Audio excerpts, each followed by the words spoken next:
Et on est ici à Mont-Laurier aujourd'hui de parler de pâturage avec un bel groupe, des jeunes et moins jeunes de toutes sortes, et surtout pâturage et agriculture régénérative. Là, on est dans une saison où il y a beaucoup de pluie et on a des pâturages en abondance. On a des fourrages tout partout. Et de là, on commence à parler de régénérer parce qu'on va retourner plus au sol.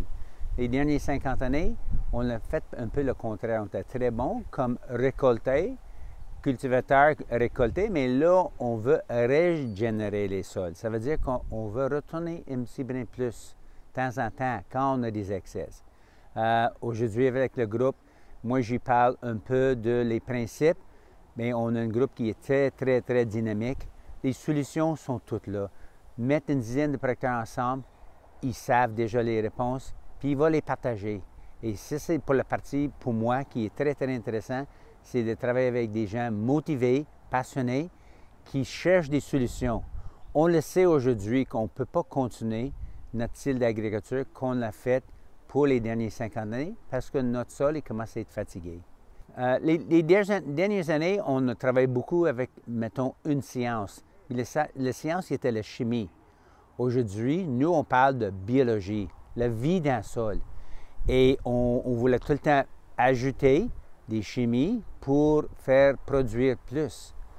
Le sol, il ne peut pas continuer de faire ça.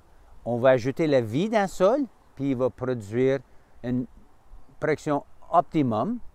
Et oui, ça peut être mêlant pour des gens qui ont travaillé dans le domaine, les jeunes ou les moins jeunes, qui ont tout le temps parlé d'une certaine façon de produire. Là, on se questionne ces modèles-là.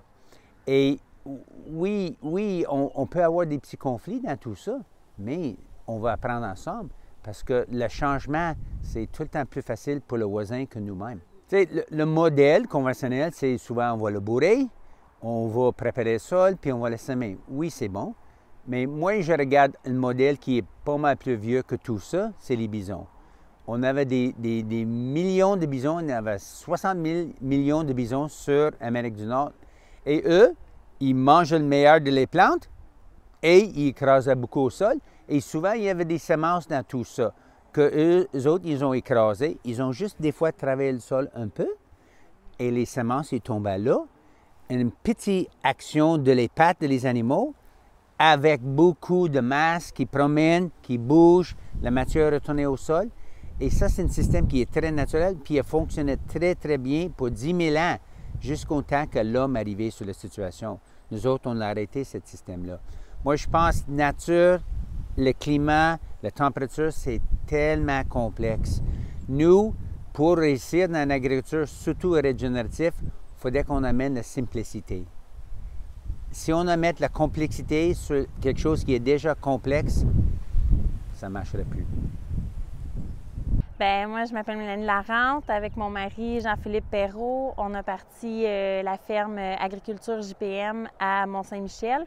On a commencé dans la production de céréales. Puis là, on est en démarrage bovin de boucherie vache-veau. Depuis, dans le fond, ça fait 3 ans qu'on le prépare, mais les animaux sont rentrés à l'automne passé.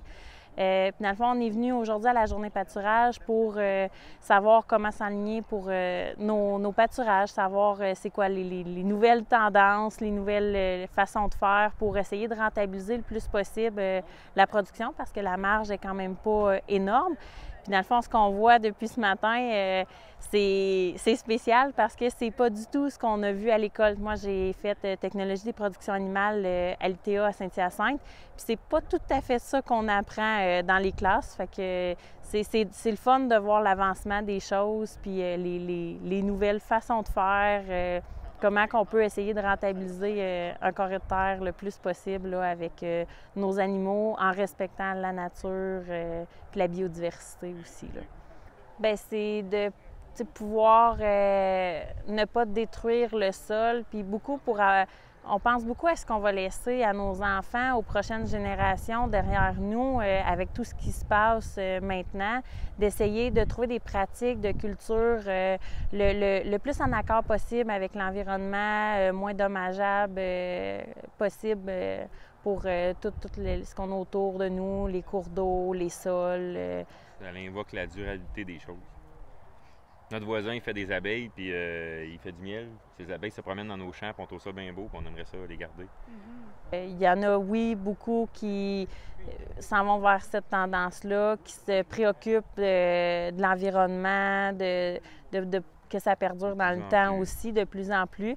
Mais il y a aussi encore, il y en a encore aussi qui restent là avec les anciennes pratiques, les anciennes façons de faire. Là. On se pose plus la question pourquoi. Puis là, avec les intrants qui sont tellement rendus à un prix, il n'y aura pas d'objectif à ça, mais il faut y aller avec la durabilité des choses.